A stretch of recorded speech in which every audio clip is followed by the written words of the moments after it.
All right, we're recording, and I want to welcome y'all back to our Zoom meeting. We're on week 3, and so far we learned to dream again. We learned to develop ourselves through personal growth. And this week we're learning, the topic is do.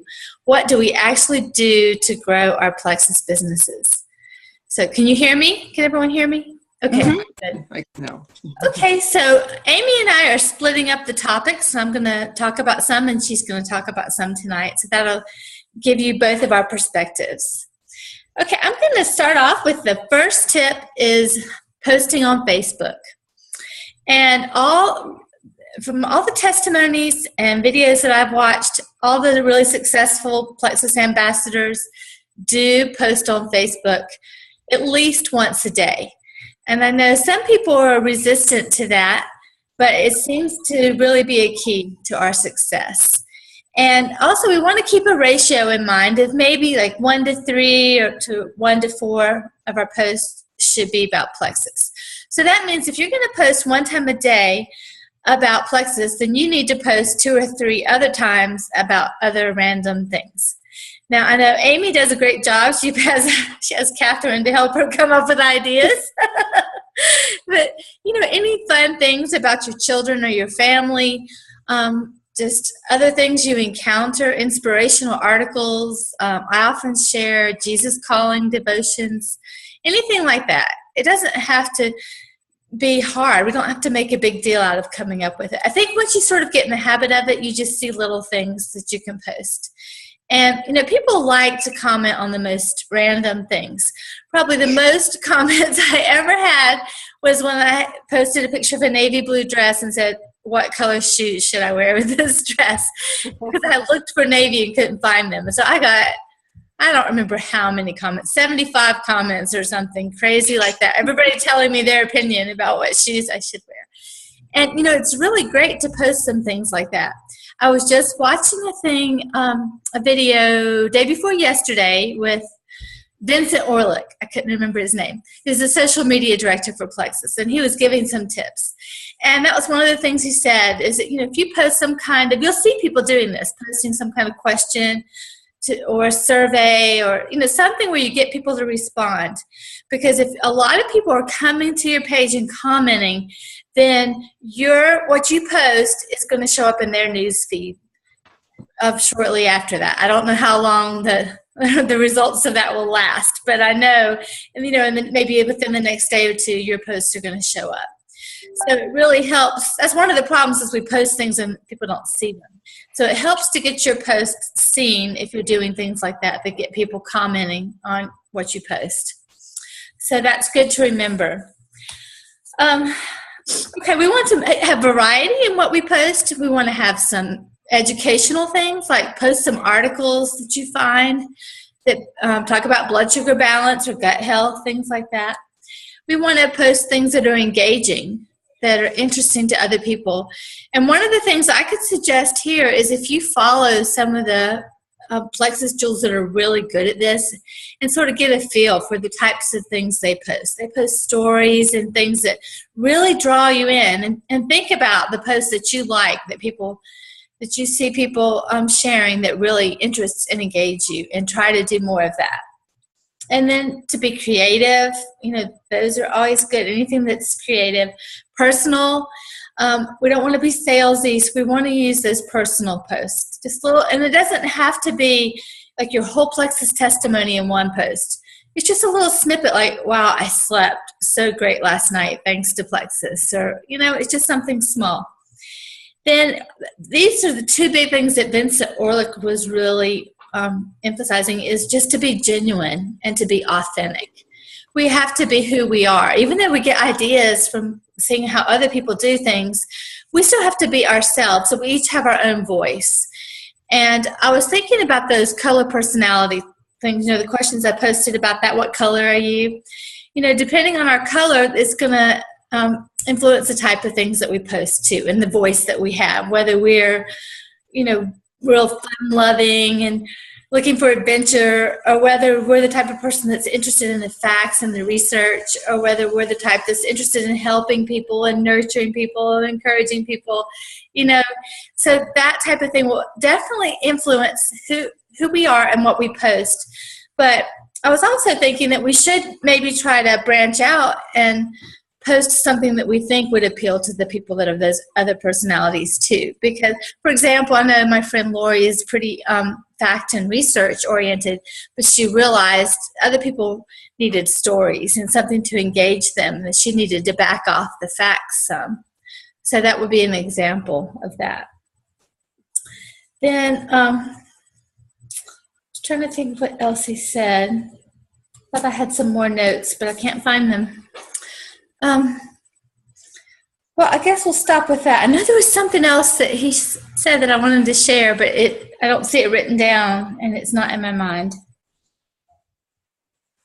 But definitely just to be regularly posting on Facebook. We need to be consistent, because if you've been posting and then all of a sudden you stop and you go away, then people think, maybe she's not using Plexus anymore, something like that. So you want to have some consistency there.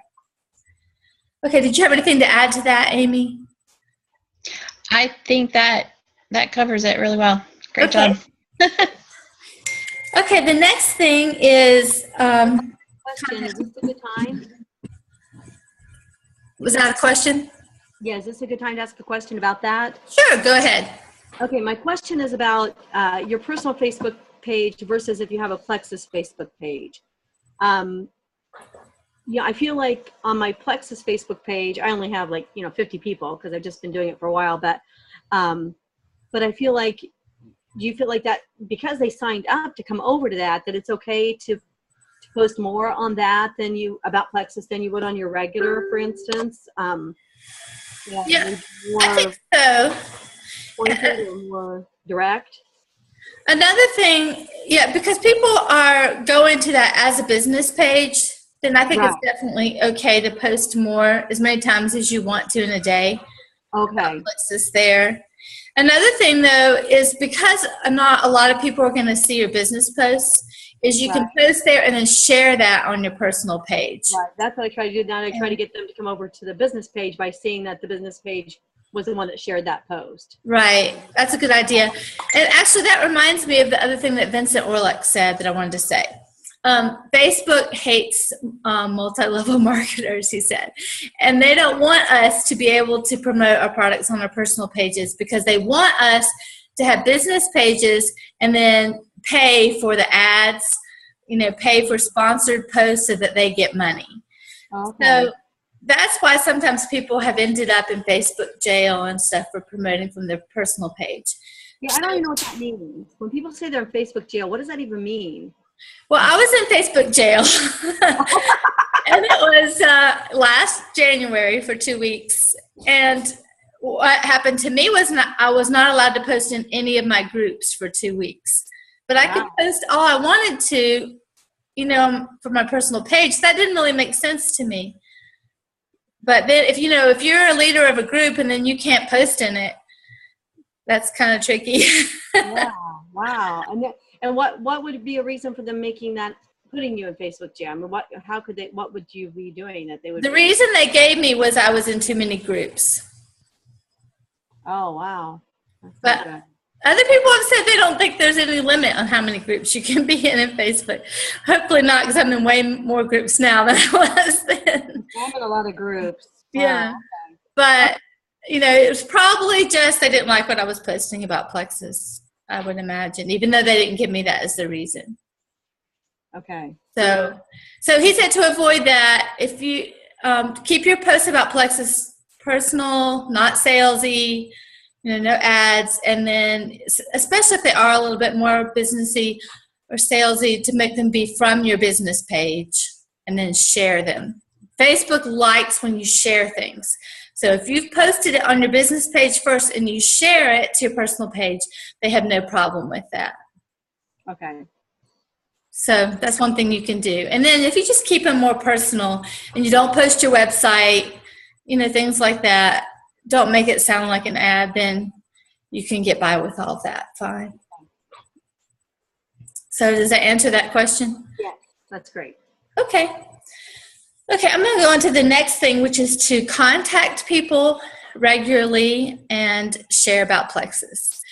Now, for this, probably 95% of my customers and ambassadors have come through Facebook Messenger. And that's just what's worked the best for me. And I feel like it's a non-threatening way to message people. And if they don't want to respond or reply to you, they don't have to. They don't feel pressured. And it just seems to work. Even when I've tried to take it into other arenas, people often want to keep it on Facebook Messenger, I've noticed. So, like, oftentimes I've suggested, would you like for me to call you, or here's my number, would you like to call me? And I haven't had very many people that want to talk on the phone. Most people want to keep it on Messenger. But I have done some phone calls, and I've done some three-way calls. I remember one person, I was really intimidated to talk with her because she was a, not a nurse practitioner, but the other. Physician assistant? Yeah, physician assistant. And so Charlotte did a three-way call with me and her. So, you can do three-way calls, phone calls, texts. I think texts work really well. Facebook Messenger. Email doesn't seem to work that well for me. I think people are at the stage where they don't even read their email anymore. Yeah. And I know I have thousands of unread email in my inbox, so I can't blame others when I do the same thing. But I'm finding email less effective. And then even when I've done personal one-on-one things like meet for coffee or something like that, it's often started with the Facebook message, and then we made a coffee date. And I have occasionally, talked to people just at the grocery store or a restaurant or different places. But definitely, I would say 95% have been through Facebook message. So what about you, Amy? Have you had the same experience? That's really true. Yep, most of it. There have been some phone calls and some, of course, I sent out a letter, last summer to everyone on our Christmas card list, so that got the word out there that way. But a lot of times, if they're on Facebook, that results in Facebook messaging, or I'd say Facebook is the biggest percentage of communication that I have. In your letter, did you put a flyer or anything, or was it just a letter? Yeah, I wrote a personal letter to everyone that was on our Christmas card list, and I had missed doing it at Christmas time the year before, so it was kind of convenient to say, hey, sorry we missed it. But I did. I wrote our testimony, talked about the fact that we had joined. I did send a product line brochure that just shows all the products. I got that from Graphics Nanny, I guess, and sent my business card. And I did send a printed out copy of that one document that says, what is Plexus Slim? So that was all that was in that envelope: a personal letter, what is Plexus Slim, product line brochure, and business card in all of those. And that went out to like 250 people. Okay, when you say personal letter, do you mean like a family Christmas letter, or do you mean like a personal letter to each person? No, family Christmas letter type thing. Every Christmas I write, Dear Family and Friends, Christmas 2015. And this one just said, Dear Family and Friends. So no, it wasn't personalized to each person. Okay, that's interesting. Did you get a good result from that? Actually, I did. Trickling in responses, a little at a time, but I will still get people who will, like distant relatives that aren't always on Facebook, but they'll make a comment. Or I got a phone call from a distant aunt in California saying, hey, when I get back from my cruise, I actually want to try your stuff, so yeah, you just never know. But for me, it was even more important, not just the response I got, but the fact that I know all of those people at least have information, and they know that I'm in it. And even if they don't respond right away, they have that bit of input from me to build a basis. We can build from that base. Okay. Interesting. That's good. I know too, a lot of people ask, what do I say when I message someone? And, I really think we can't just give one response to that, because then it would just sound canned and fake. And going back to what Vincent Orlick said, you want to be authentic, you want to be genuine. So I know what I message to each person is different depending on my relationship with that person. But tonight I was messaging someone, and I came up with what I thought sounded pretty good. So I'll see what y'all think. I said, I'm wondering if you'd be interested in learning about my newfound secret to all-day, non-jittery energy and all-night satisfying sleep. Ooh. Good. I'm going like that. That's how I said. So we'll see if she responds. But that just came to me. I think we just get new ideas, and that keeps it fresh too. So if anybody's interested in that, I'll type that up in the group, and we can talk more later about other ideas. But I think we should keep moving so we don't run out of time. Okay. So I'm going to hand it over to Amy for the next couple categories. Okay. Elizabeth gave me 4 categories, and I'm going to try to go through them, just hit the main points so I don't use up all your time. Okay, the first one she gave me was to talk about follow-up. And I know we've heard this before, but really, truly, the fortune is in the follow-up. Very rarely do people jump on the first exposure to Plexus. And I remember Amber Miller calling it layered exposures, that the more someone is exposed to Plexus and thoughts about it, facts about it, stories about it, it's like putting layer upon layer of exposure to them. And what is it, Elizabeth? What's the percentage of, like, 85% of sales happen on the 7th to 12th contact? That's it. So follow-up is really important. Now, honest confession here. I have a follow-up notebook that is very organized and looks great. And I am trying to put it into use more and more. Honestly, I do use it a little bit, but honestly, what has worked best for me right now is just a plain old spiral-bound notebook that I sit next to my computer. And I write the date, and I write who I contacted, and just a brief little note, and I do mean brief, sometimes very abbreviated, but it gives me an idea of who I talked to, who I messaged, who responded to who messaged me, and so I have a brief little journal of each day what I did. I go to that more than I go to my organizing book. And I also have a 3x5 card system that I have sitting on my desk, all organized and hasn't been used yet. I would like to use it because it seems like a great system. Somebody else recommended it. But honestly, for me, the spiral bound notebook is great because I've got a list of names. And I can flip back through it and look, it's been a month since so-and-so told me they actually wanted to order or join and nothing's happened. It's time to get back with that person. So that's been really, really helpful for me, just to keep notes. And like we post our IPA in that group every day, I just do it for myself all the time, even if it's not in the group. The other topic related to this that Elizabeth gave me, which I'm actually going out of order, Elizabeth, if you don't mind, but it's connect with people and build relationships. I think this is related to follow-up. And before this call began, I was thinking about it, not just in Plexus, but in life itself. I have discovered that for the most part, we need to consider following up with people as something we take our own initiative for. What I mean by that is this. I have, say, 4 or 5 people that the Lord has put on my heart over the last several years that I will get together for lunch with. And this is before Plexus even came into my life. There may be another several that I've done it a few times for, but I've noticed that if that's going to happen, I have to initiate it. Mm-hmm. They love me and we're friends, but life is busy. And if that follow-up is going to happen and that relationship is going to be forwarded, I have to take the initiative to make a call, send a message, put something on the calendar, or it's not going to happen. It's not that they don't want it. It's just that we have to take that upon ourselves. And that's true in Plexus too. If we're going to build relationships, keep up relationships, and follow up with people, we need to take that initiative. And on the converse, thinking about this from the other side, when someone else takes the initiative to contact me, I really super appreciate it because I don't necessarily expect it.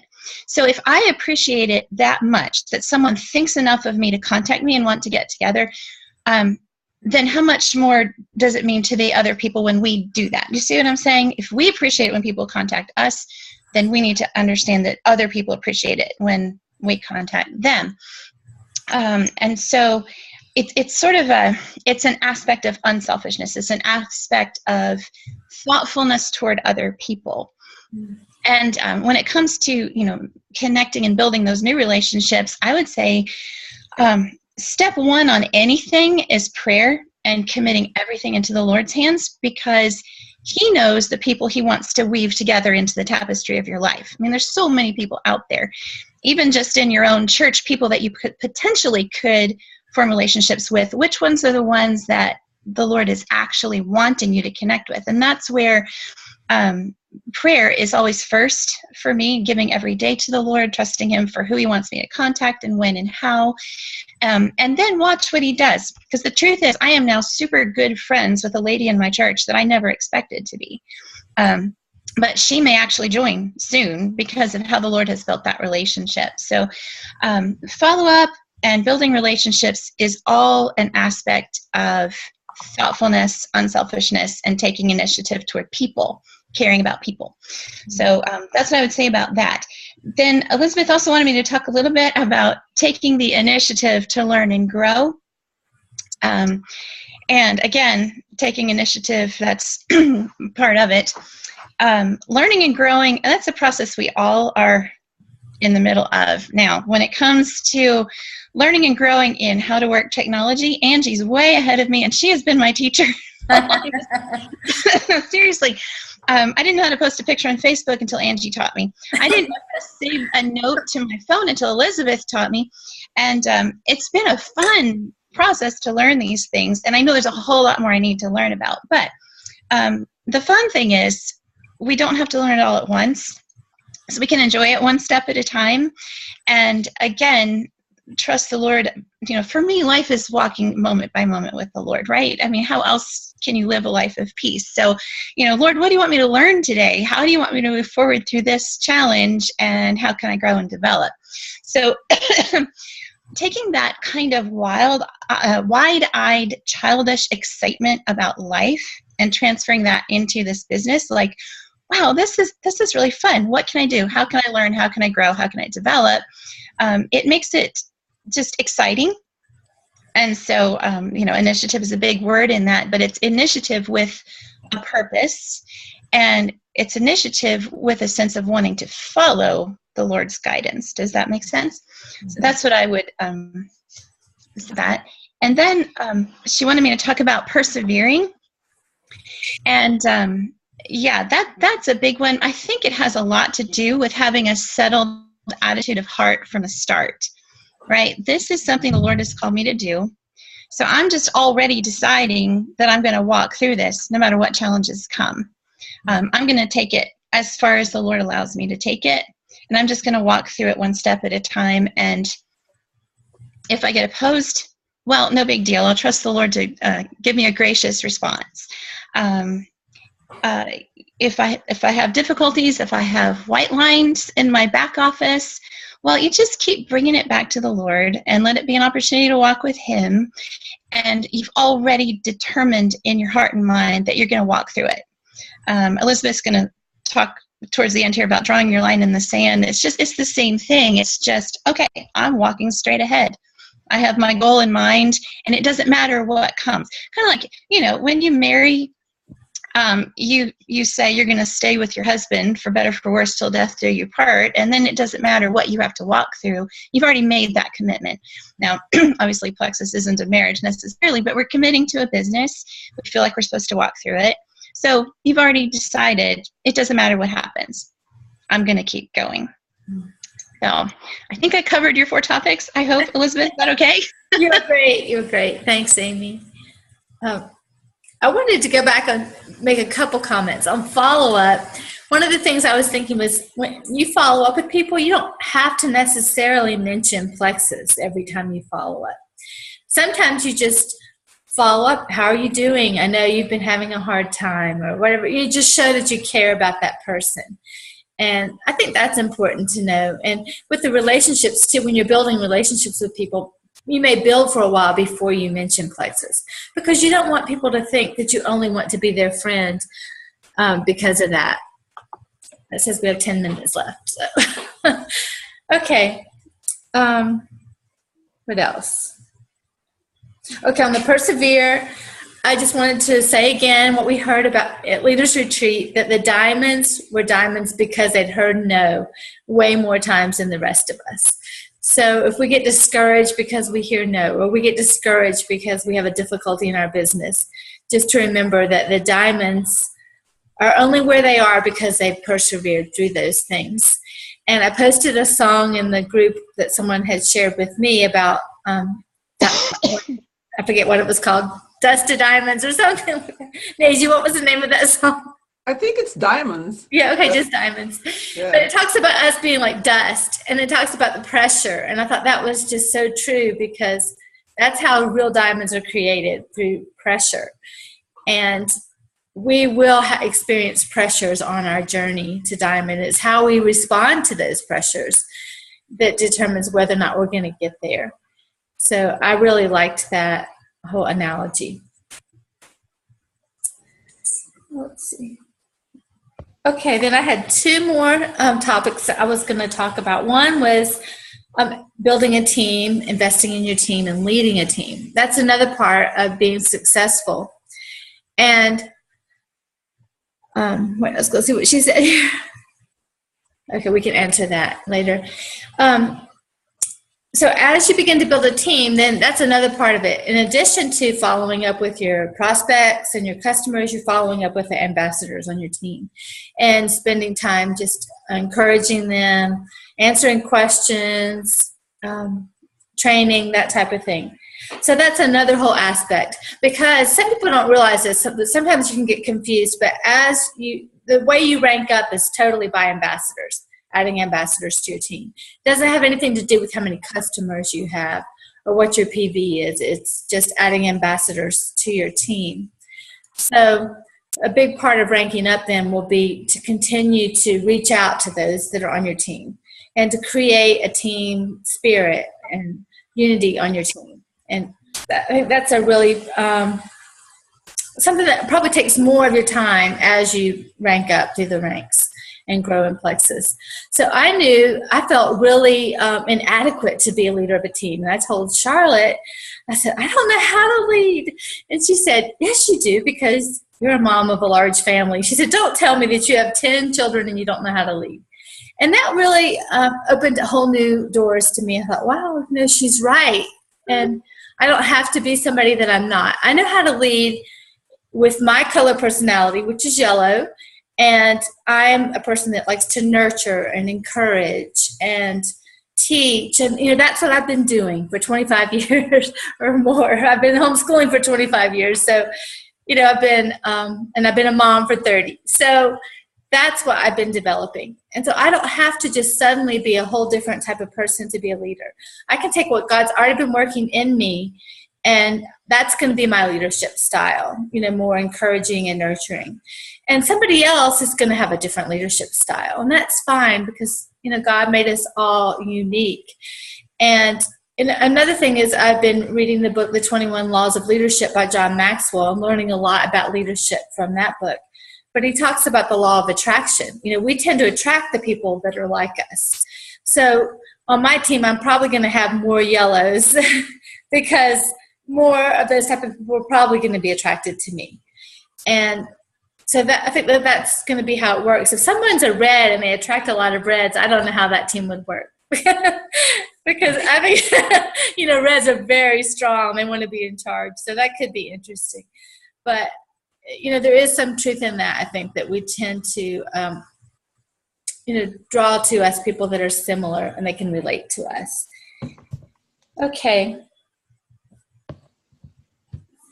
Okay, the last thing I wanted to talk about was drawing your line in the sand. And that's the most important thing. Just what Amy already said, just making up your mind. You're going to commit to this and you're going to stick with it no matter what. And I know Naji commented in the group about deciding you're going to succeed. And that was a really good comment. And what I started thinking about was how, if you're like me, I do not like cold water, like swimming pool water. So if I'm at a pool with my children and, they're all jumping in and splashing around, but, I don't do that. I go and dip my toe in and take one step into the water at a time slowly so I can get used to the temperature. And if I think it's too cold, then I can change my mind, right? I'm just stepping in slowly. I can still turn around and go back out and say, I don't think I'm going to swim. I'm going to wait until the water's warmer. Well, if that's how we do with Plexus, then we're not going to be successful. We can't just dip our toe in or go to the first step and sort of test the waters. We have to be like our children are when they just go running along the side and jump in the water, whether it's freezing and it's going to take their breath away or not, right? They're all in. That's what it means to be all in, is to just jump into that cold water. So that was sort of the picture in my mind of drawing our line in the sand or being all in. Is, you know, we're not going to just wade in where we could still change our mind, but we're going to jump in all the way and go for it. And I think that's really a big part of being successful. Okay, so that's all I had, but we have about 4 minutes, a little bit less than 4 minutes left if you have any questions. And if we run out of time, just feel free to ask those either in the Facebook chat or in the regular group. I have a question that's somewhat unrelated to anything we talked about, but nonetheless, it's a question. I had someone ask me today that I was talking to about Plexus, is stevia bad for you? And I haven't answered yet because I've had a lot going on this afternoon, talking to my mom with my grandmother and all that. But what would you say to that? What do you know about that? Does anybody else feel knowledgeable and want to answer that? I did not hear the question. Whether or not stevia is bad for you. Oh. Well, I know in the Trim Healthy Mama book, they're very happy with stevia, and they tend to be very, very careful. Mm-hmm. Of course, they want to get the stevia that's processed in a certain way, but I would think, what was it, Elizabeth, was it you that posted an article one time where somebody else, not Plexus related, said that stevia and Lohan fruit extract were like the most safe sweeteners to use, and that's what we have in insulin?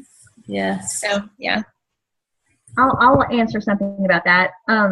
The only customer that I've had that has had an issue with it or friend has been the same thing that Trim Healthy Mama said, which is people have the mistaken understanding that it is some sort of a birth control sort of a thing, that somehow stevia, lowers your fertility rate. And she's trying to get pregnant, so she didn't want to do it. But the Trim Healthy Mama has a whole chapter on why that's not true. So, it's green plant-based and it is considered safe. That's my thought on that. So, now, what exactly is Trim Healthy Mama? I'm not familiar with it. Amy, you want to take that one? It's a really good book, and I would say where we in Plexus have supplements, if you want a really good plan for eating, Trim Healthy Mama is good because it's very sane and livable. It's two sisters that are Christians who live in Tennessee who spent 20 years trying to, feed their families in a healthy way and in a way that works. And they put together this book, and it's just, I love it. Their research is good. They have a lot of science in there, but a lot of practical stuff too. You can find it on Amazon. Just type in Trim Healthy Mama. It's Serene Allison and Pearl Barrett are the authors. They have a lot of good information in there, not just about eating, but what they've learned scientifically as well. And yes, like Angie said, they have a lot about stevia in there. Okay, so your answer, I guess, to her would be, it's plant-based, and from what you've read, I guess I just don't have anything concrete that I've researched to answer, but I don't know. Well, it's an herb. It's a green herb that God created. It's not an artificial sweetener, and it's not sugar. And the reason the Trim Healthy Mama, the reason they endorse it is it doesn't raise your blood sugar levels and it doesn't spike insulin. Okay, so it's not an artificial sweetener, and it does not raise the blood sugar. It's plant-based. So I think I should just tell her that. Yes. That's all most people want to know. Okay. Thank you. You're welcome. Another thing, though, is that a lot of people think that stevia is really bitter. Like, I personally don't like